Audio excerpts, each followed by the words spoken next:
আসসালামু আলাইকুম, সবাই কেমন আছে? আজকে একটা 70% মিশ্র চাষের পুকুরে জাল দেওয়া হলো 2.5 মাস পর। এটা একটা বাণিজ্যিক চাষের পুকুর। আলহামদুলিল্লাহ, মাছের ওয়েট, মাছের কালার এবং যেটা কল্পনা করেছি সব ঠিক মতো আছে।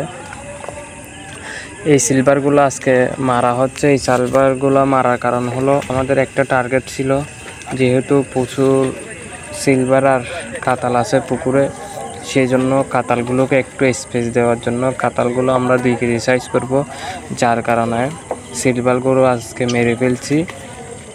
এই সিলভারগুলো আমরা চাষে দিয়েছিলাম 250 থেকে 300 গ্রামের, তখন 2.5 মাস আগে। 2.5 মাস পরে অনেক ওয়েট আসছে, একটা 1 কেজি 200, 300, তারপর 900 গ্রাম এরকমের ওয়েট আসছে। এবং এর পাশে আমাদের মিশ্র চাষের সাথে আমরা কিছু মলা মাছ ছাড়ছিলাম।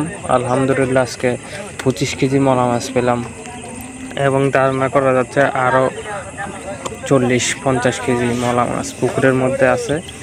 এখন আমরা একটা পরামর্শ করলাম, 15 দিন পর জাল দিয়ে আরও 20-25 কেজি তুলে ফেলবো। এর সাথে আরও কিছু সিলভার লাফিয়ে জালের উপরে চলে গেছে, ওই সিলভারগুলোই ধরে ফেলবো। এই সিলভারগুলো ধরার মূলত কারণ হচ্ছে কাতালের জন্য একটা স্পেস করে দেওয়া। কাতালগুলো একটু 2 কেজি সাইজের করতে হবে এবং মাছের লোড একটু কমায় দিতে হবে। আপনারা যারা মাছ চাষ করে লাভবান হতে চাচ্ছেন, আপনারা এই বিষয়টা একটু খেয়াল করে দেখবেন। পুকুরে যদি একটা বাজারজাতকরণের সাইজের মাছ চলে আসে, তাহলে ওই মাছগুলো তুলে দিবেন এবং অন্য মাছকে সুযোগ করে দিবেন বাড়ার জন্য। ধন্যবাদ সবাইকে, সাবস্ক্রাইব করে পাশে থাকবেন।